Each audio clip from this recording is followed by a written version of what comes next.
Hello everyone. Today we'll be discussing about impulse momentum. Momentum is the product of object's mass and velocity. Okay, right now let's write the equation.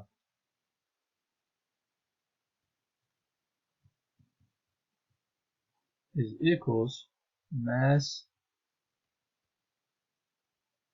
times velocity.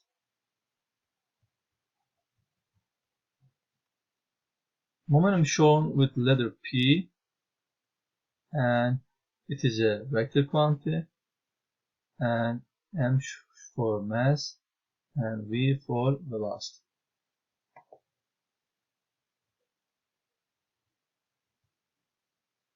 So if you want to write the unit of these quantities, mass shown with kilogram, velocity, the unit of the velocity is meter or second, and unit of momentum in this case will be kilogram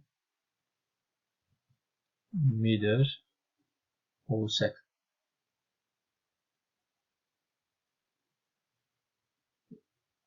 Right now, let's discuss another thing here. A short duration interaction between two objects are called collision.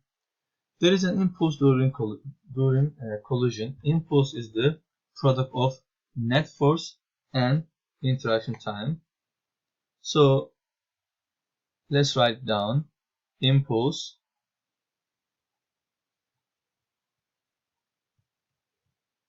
equals net force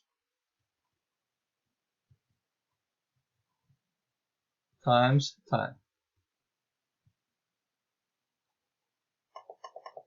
We are using J for impulse, and this is vector quantity, and F net for force, average force, and times time delta T.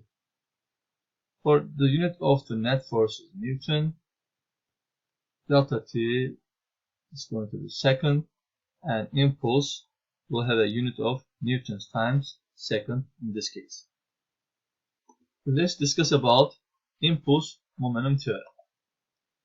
Consider the soccer ball of mass m moving in air with initial velocity vi. It is kicked by a foot that delivers an impulse. So impulse on the soccer ball is force average times delta T to the ball. After the impulse, the foot leaves the ball with a final velocity of v final. So right now, we will apply Newton's second law, and we will write the average acceleration of the ball during the time the foot is in contact with. It is going to be written like that. Average acceleration will equals from Newton's second law average force divided by mass. This is from Newton's second law. Okay, let's write the average acceleration from kinematic equation. What was that? Average acceleration was equal delta v over delta t. What is delta v? Change in velocity over change in time.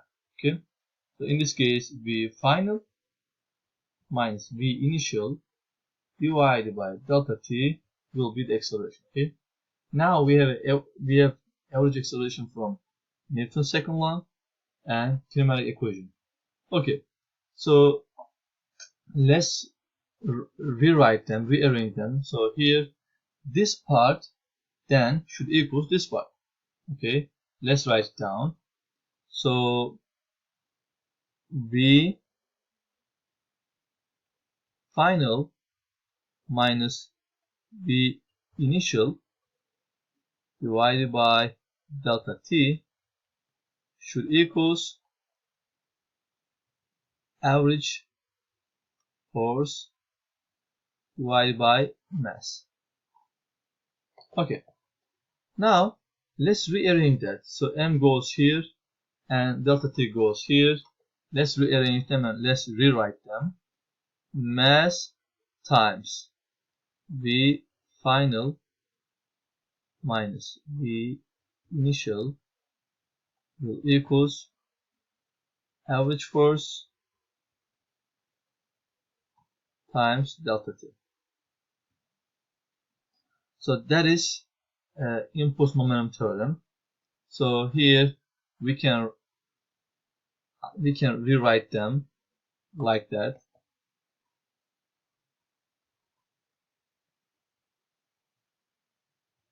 Delta p change in momentum equals impulse.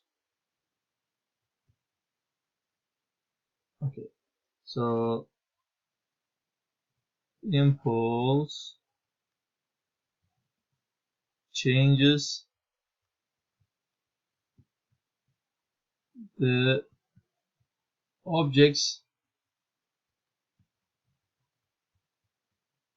momentum.